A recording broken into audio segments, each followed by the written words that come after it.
it's Leslie Stokes, writer and geologist with the Northern Miner.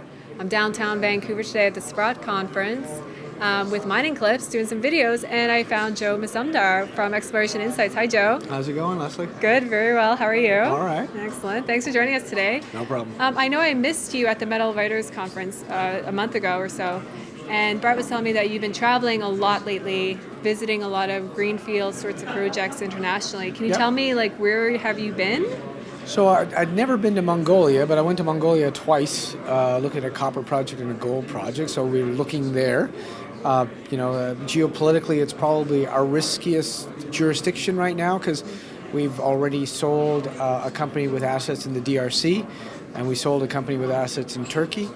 And so right now, Mongolia would probably be our riskiest asset. And also recently, I was in Guyana, in northern South America, to look at a gold project there. So we do get out and about in terms of looking at assets all over the place. But I mean, in terms of jurisdiction, the only thing compelling to us is if a mining company is willing to go there. So are we. Okay, I see. Now I know that in the industry you're kind of known as definitely an expert in terms of geology and understanding projects and bringing them up to development and what's kind of required there. So what is it about the projects that you're seeing in these riskier jurisdictions that make you want to take that extra step? Well, I guess if we stick to gold, we talked about the theme of depleting reserve profiles. One aspect of that is lower reserve prices and no quality assets being there to replace in the project portfolios of major producers. And so what we want to do is find those kind of assets that a major producer would want, even a junior producer, whatever, a mid-tier producer. And so we'll go to those sort of places to find those kind of assets, thinking that this is a place where somebody could work. And so, I see Mongolia being now a better place than it was a couple of years ago. I see, in northern South America is not a place that I really like.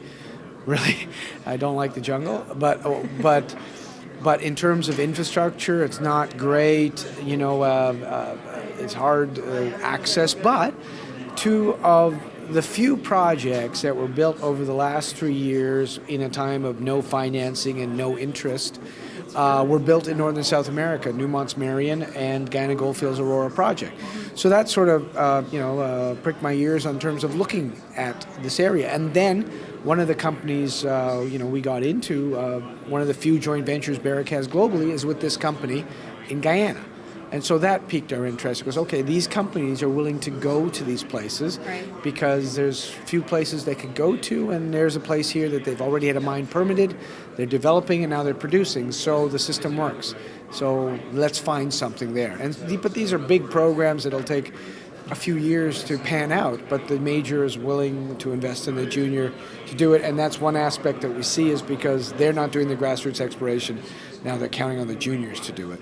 Right. So interesting. Essentially, you're looking at jurisdictions that you think that majors would be interested in investing in. Yeah, because our point especially with that stage of project, we don't want a junior explorer to say to us, "Hey, if nobody buys me, I'll develop it myself." Right. If they say that, then we'll walk. Right. We do not want them to spend the money on developing the asset. But what we'd like them to do is de-risk the asset for the major.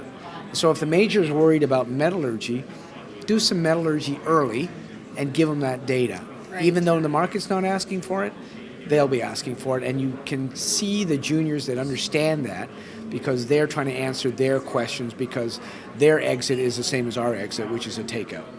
Interesting. So why even go into those areas when you can look at projects kind of closer to home in North America that maybe majors might be more interested in, like the Yukon, for example, a lot of majors kind of flushing it through there? Yes. I mean, the Yukon is interesting, and like you said, like Barrick's now made a big inflow into the Yukon with ATAC.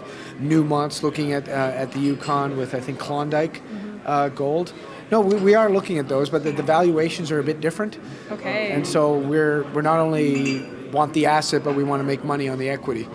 And so that's another aspect of the equation. Could you give us a couple of companies that you're looking at specifically in Guyana or in Mongolia? Well, Alicanto Minerals, but it's ASX listed, AQI on the ASX. It's a micro cap, 17 million Australian. So when we look at things, it's the risk reward ratio has to be asymmetric. And so if they do find something, it'll go up a lot. But if they don't, we don't have far to go down because we're already sitting at a 15 to 17 million market cap. So we definitely want that asymmetric risk profile. We don't want to buy into a company that's already up 200%, hoping it doubles from there. There might be more downside in terms of drilling more at that point. Excellent. Well, thank you so much, Joe, for sharing that insight. Okay, no worries. Exploration Insights is how it goes. Okay. Thanks.